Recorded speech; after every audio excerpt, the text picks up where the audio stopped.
आज मैं जिस टीम के साथ में खड़ा हूँ ये वो उन लोगों की टीम है जो कावड़ नहीं लाती, लेकिन ये उन लोगों का रास्ता आसान करती है, उनका मार्ग प्रशस्त करती है, उनके दुखों को हरती है जो लोग कावड़ लाते हैं। कावड़ आमतौर से लोग अपने लिए या अपने परिवार के लिए लाते हैं, लेकिन ये वो टीम है जो कावड़ लानों की मदद कर रही है, उनका रास्ता आसान करती है।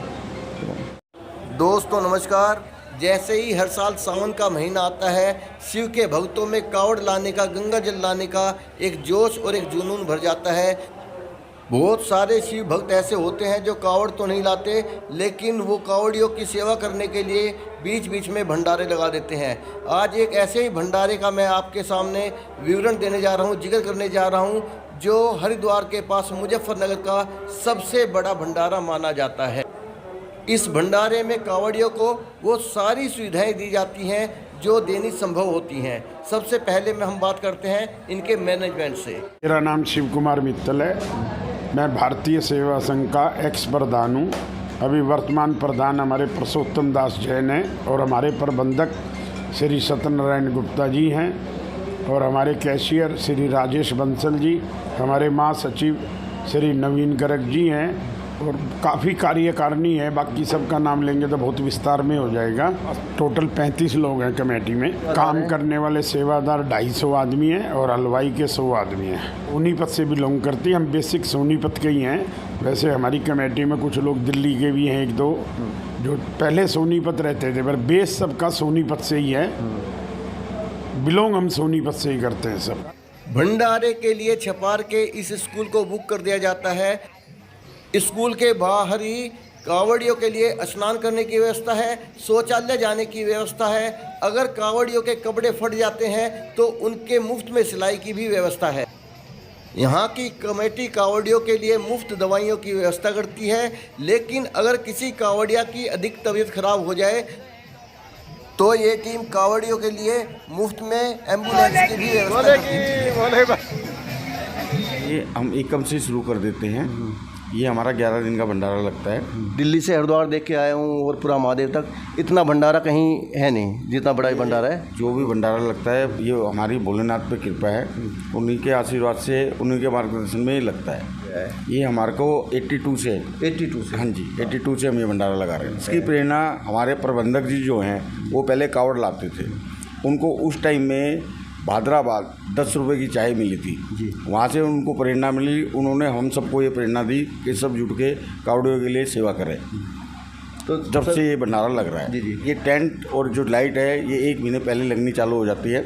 और हम जो कमेटी के जितने भी मेंबर हैं 1 दिन पहले, मान लो अगर 6 जुलाई से शुरू है तो हम 5 जुलाई को आ जाते हैं। दिमाग में आएगा कि इसमें टोटल खर्चा कितना आ जाता होगा, एक थोड़ा सा खर्चे की कोई लिमिट या नहीं है। ये सब सहयोग से होता है। कार्यकारिणी मतलब अपनी तरफ से जो सहयोग होता है वो करते हैं, बाकी सब इकट्ठा किया जाता है। स्कूल के अंदर प्रवेश करते ही आप पाएंगे कि बाएं हाथ पर इसका भोजन कक्ष बना हुआ है और इसकी क्षमता इतनी है कि करीब 1000 लोग इसमें एक साथ बैठकर खाना खा सकते हैं। यहाँ की कमेटी का दावा है कि एक बार कावड़िया बैठ जाए तो अगले 5 मिनट के अंदर उसके पास भोजन पहुँच जाएगा। इतने बड़े स्तर पर खाना बनाने के लिए यहाँ की कमेटी आधुनिक मशीनों का सहारा लेती है, क्योंकि 100 हलवाइयों के लिए भी इतनी बड़ी संख्या में कावड़ियों को खाना खिलाना मुश्किल ही नहीं बल्कि असंभव होगा। ये उपलब्धि वाली तो कोई चीज़ नहीं है। ये तो भगवान शंकर ने सारी मानव जाति के उत्थान के लिए जो हलाहल विष पिया था, ये उसके शांत करने के लिए सभी मानव जाति का कर्तव्य है कि उनके जल भोलेनाथ को प्रिय है वो अर्पित करें। और वही हमारी जो है भगवान जी को प्रार्थना है कि वो उस जो विष ग्रहण किया था कंठ में उसको शांति मिले और सब मानव जाति को आशीर्वाद दे। और जहाँ तक हमारे ये शिविर शुरू करने की व्यवस्था की बात है, हम सन 74-75 से कावड़ लाते थे। 8-10 साल कावड़ लाए हैं, गोमुख से भी हरिद्वार से भी। तो रास्ते में काफ़ी दिक्कत होती थी तब कावड़ियों को, तो उस हिसाब से हमने ये कावड़ियों के लिए शिविर की व्यवस्था अपने साथियों के साथ शुरू की। इसमें हमें आज तकरीबन 1982 से हमने स्टार्ट किया था और आज 18 और 24, 42, 43 साल हो गए हैं। तो सब भोलेनाथ की कृपा है। इस भंडारे में कांवड़ियों के ठहरने की, कपड़ों की पूरी व्यवस्था है और यहाँ पर नाश्ते पर चाय, हलवा और ब्रेड पकोड़े, समोसे दिए जाते हैं, जबकि खाने में पूड़ी, सब्जी, चावल, छोले, रायता, इन सारी चीज़ों का स्वाद कांवड़िया ले पाते हैं। इस भंडारे की भव्यता का पता इस बात से चलता है कि यहाँ पर कच्चा राशन भी कई ट्रकों में भरकर आता है। यहाँ पर झूठे कप धुलने के लिए किसी ट्रे में नहीं बल्कि बड़े बड़े ड्रम में भर के जाते हैं। नाश्ता करने के लिए शिव भक्तों की लंबी लंबी लाइनें लगी रहती हैं, लेकिन यहाँ के ब्रेड पकोड़े और चाय कभी ख़त्म नहीं होते। चलते रहो घोड़ा, चलते रहो, चलते रहो घोड़ा, चलते रहो।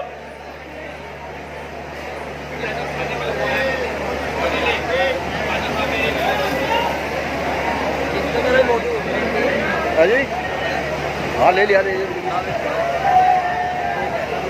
चैनल पे आएगा जी।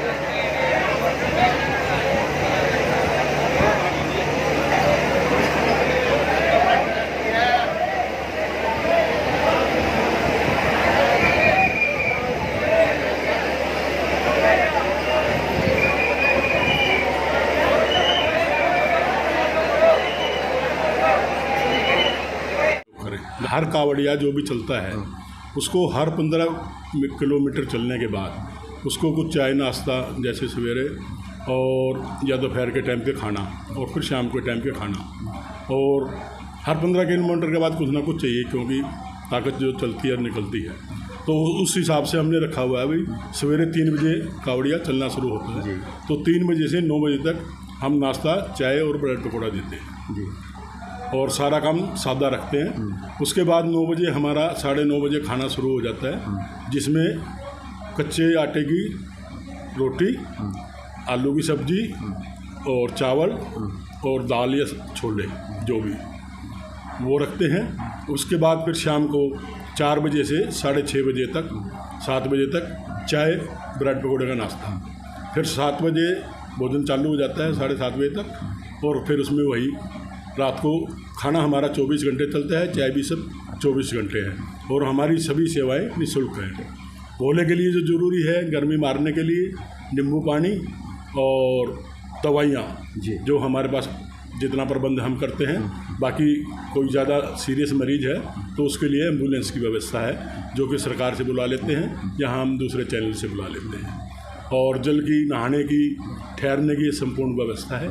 अपनी तरफ से कोशिश ये भी किसी को परेशानी ना हो, फिर भी परेशानी का काम तो है ही। इतनी लंबी यात्रा जो एक कावड़िया चलता है, पाँव में, शरीर में, हर चीज़ में दर्द होता है। ये एक किस्म का भोलेनाथ का हठ योग है। भोले ने एक ठान रखी है भाई मेरे को उठा के जल, और जहाँ जिस गंतव्य पे उसको पहुँचना है उस पे वो पहुँचना है, ये उसकी जिद है। ये भी तैयार कर रहे हैं कि इस परंपरा को आप ये हमेशा आप चलती रहे। देखिए, कोशिश तो उसमें सभी की है।